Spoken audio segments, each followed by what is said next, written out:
तभी रास्ते में उसे लगता है जैसे कोई उसका पीछा कर रहा हो। चोर पीछे मुड़कर देखता है, कोई नहीं होता। चोर जल्दी जल्दी चलने लगता है, तभी एक हाथ आकर उसकी गर्दन पर पड़ता है। अरे कौन है भाई? पीछे देखता है, कोई नहीं होता। कौन परेशान कर रहा है? लगता है मुझे आज ज्यादा चढ़ गई है। तभी चोर बीड़ी पीने के लिए माचिस जलाता है। आग को देखकर चुड़ैल गायब हो जाती है। चोर भी अपने घर पहुंच चुका होता है और अपनी पत्नी को आवाज लगाता है। अरे चमेली, सुनती हो? देखो आज बहुत ही तगड़ा माल हाथ लगा है। अरे वाह, अब तो हमें किसी चीज की परेशानी नहीं होगी और तुम्हें चोरी भी नहीं करनी पड़ेगी। चमेली कीमती सामान देखकर बड़ी खुश होती है। अरे ये कैसी घड़ी है? आय हाय, कितनी पुरानी घड़ी है। इसे क्यों उठा लाए? इसका तो दाम भी नहीं मिलेगा। अरे तुझे क्या पता, बाजार में पुराने सामान की बहुत कीमत मिलती है। अब तू ये सब छोड़ और खाना लगा दे। आज तो खाना भी स्वाद लग रहा है। लगता है खुशी के मारे कुछ ज्यादा ही खा लिया। मैं तो चला सोने। आज चैन की नींद सोऊंगा। हाँ हाँ, सो जाओ, मुझे तो अभी रसोई का काम निपटाना है। और चमेली रसोई में बर्तन धोने लगती है। तभी पीछे से चुड़ैल चमेली की चोटी पकड़ कर खींचती है। अरे क्या हुआ? मेरी चोटी क्यों खींच रहे हो? पर कोई नहीं बोलता। अब क्या तुम्हारे मुंह में दही जम गई है? काम करने तो बहुत काम पड़ा है और तुम्हें मजाक सूझ रहा है। पर कोई आवाज नहीं आती।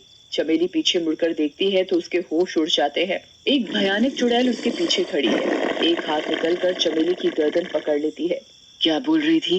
मैं कितनी पुरानी खड़ी हूँ और बेकार भी, मेरे कोई दाम भी नहीं देगा। चमेली का गला और जोर से घोटने लगती है। तुम तुम कौन हो? मुझे छोड़ दो, मुझे मत मारो। छोड़ दूं? नहीं, कभी नहीं, मैं तुझे मार डालूंगी। जैसे चुड़ैल चमेली का सिर दीवार में मारती है तो चमेली का हाथ लालटेन पर लग जाता है और आग निकलने लगती है। आग देखकर चुड़ैल गायब हो जाती है। अजी सुनते हो?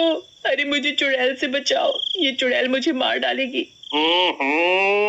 अरे भगवान, क्या हुआ? क्यों चिल्ला रही हो जैसे कोई चुड़ैल देख ली हो? हाँ हाँ, चुड़ैल ही है।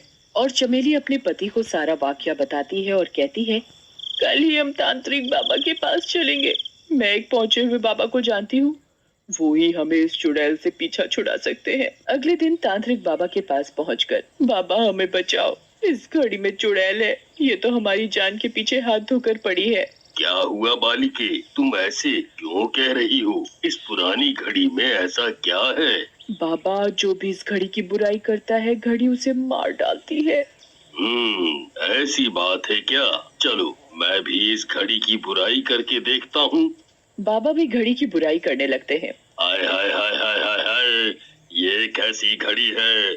इतनी बुरी घड़ी तो मैंने आज तक अपनी जिंदगी में नहीं देखी। तभी घड़ी से चुड़ैल निकलकर बाबा के सामने आ खड़ी होती है। कौन है जो मेरी बुराई कर रहा है? मैं सबको मार डालूंगी, किसी को भी जिंदा नहीं छोड़ूंगी। बाबा तभी चुड़ैल के ऊपर गंगा जल डालता है और उससे पूछता है, ऐ घड़ी वाली चुड़ैल, तू इस घड़ी में क्या कर रही है और सबको क्यों मार रही है? अरे इस घड़ी ने ही मेरी हंसती खेलती जिंदगी बर्बाद कर दी। क्यों, कैसे? मैंने अपनी सहेली को ये घड़ी तोहफे में दी थी। कुछ समय बाद उसके घर में सबकी मौत हो गई और सब लोग इस घड़ी को ही उनकी मौत का कारण बता रहे थे और मुझे मुजरिम। मैंने इसी चक्कर में फांसी लगा ली और तभी से मेरी आत्मा इस घड़ी में है और जो भी इस घड़ी को उल्टा बोलता है मैं उसकी जान ले लेती हूँ। बाबा चुड़ैल की आत्मा को शांति देता है और उस घड़ी को पीपल के नीचे दबा देता है।